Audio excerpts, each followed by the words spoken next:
In this video, we're going to go through sample question 81 from the Society of Actuaries ExamP list of sample questions. The question reads, claims filed under auto insurance policies follow a normal distribution with mean 19,400 and standard deviation 5,000. We need to calculate the probability that the average of 25 selected claims exceeds 20,000. Okay, so let's look at what we're given and let's look at what we need to find. So we are given that, let's say the claims filed under auto insurance that follows, that's a random variable x. We're given x is approximately normal, where our mu value, our mean, is equal to 19,400, and our standard deviation is 5,000.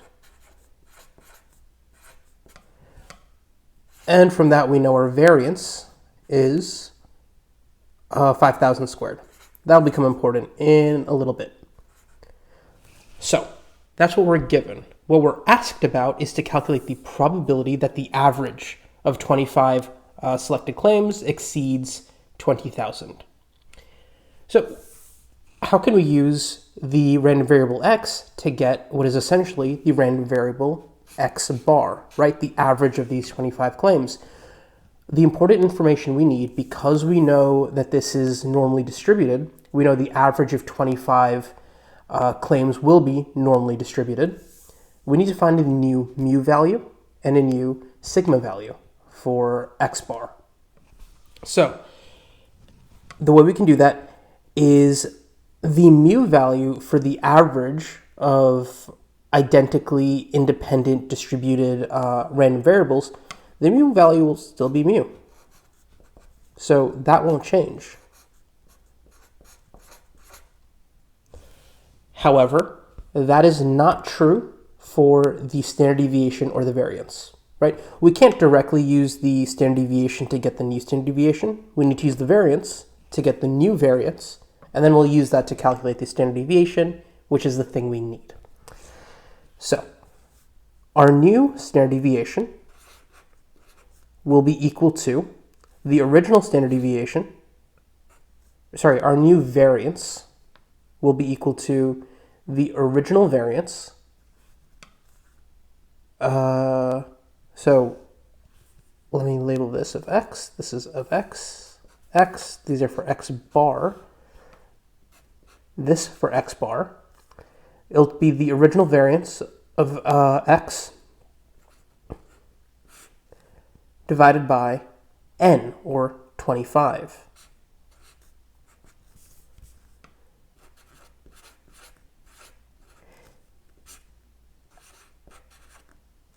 And that is because we have 25 randomly selected claims. That's what we're looking at. So our standard deviation, which is simply just the square root of this, should be 5,000 squared over 25. And I think we can easily see that that is 5,000 over 5, or 1,000. Okay, that's kind of the hard part. All right, if you're having trouble up to here, rewind, try to go through it, and maybe, look up some stuff on central limit theorem, right? That is what I'm implying here. You're going to get multiple questions, in my opinion. I can't say for sure, but I have a very strong feeling you're going to get possibly multiple questions on using the central limit theorem, and you're definitely going to get like 4 or 5 on just the normal distribution. So be very familiar with what I just did here. Okay, so from here, we are looking for the probability that the average of these, random 25 exceeds 20,000. So how do we actually figure this out? Well, we're going to basically find a z-score, right? We're going to use standard normalize this thing. And the way we do it is with the following. So make sure you are familiar with this. X minus mu all over sigma. Okay? Probability is the same as x bar minus mu, which in this case is 19,400. Over sigma, which is 1,000, greater than the probability is greater than 20,000 minus 19,400 over 1,000. All right, so just putting this into my calculator. Close this off. Let's see.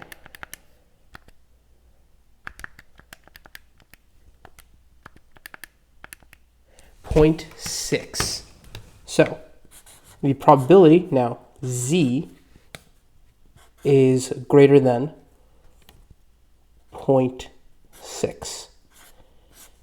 Now this is equal to 1 minus phi of 0.6. Now this phi value is the value of 0.6 in the normal table. So what you would do is look up on your normal table. I don't have it printed out. I have it on a screen in front of me. Look up the value of 0.6 on a normal table. And what that's telling you is, okay, I got my normal curve. And this is a concept you should be familiar with already, but I'm just going over it for the sake to go over it. Here's 0. Here's 1, -1, right? This is the standard normal curve. So there's some value 0.6 here, right? Let's say that's 0.6. This phi value of 0.6 that I'm finding on the normal table is the area under here, okay? However, what I actually need is the area under here. That's what the question asks for, which is the reason why I'm doing this 1 minus phi of 0.6.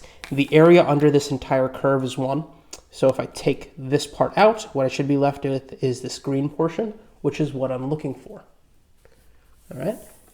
So looking on the normal table, I find phi of 0.6 to be 0.7257. And with a little subtraction, 1 minus 0.7257, I get 0.2743. And that lines up with answer choice C. Okay, so just a quick overview of what we did in the problem. We are told these claims follow a normal distribution. We're given the mean and the standard deviation. We need information about the average of 25 claims. From the central limit theorem, knowing that these claims, each claim is independent and identical, we can use the central limit theorem to find the mu value, the expected value, and the standard deviation for the average. Once we do that, we can then normalize it, find a z-score, use our normal table to find the probability values. Okay? This is a concept you should be really, really familiar with. It's possibly the question type you'll get the most. If there are any questions, let me know. I'll throw it down in the comments. I'll answer to the best of my abilities. If this video helped you out, hit the like button. That totally helps me out. And if you want to see more videos like this, I have a playlist, sample ExamP, questions.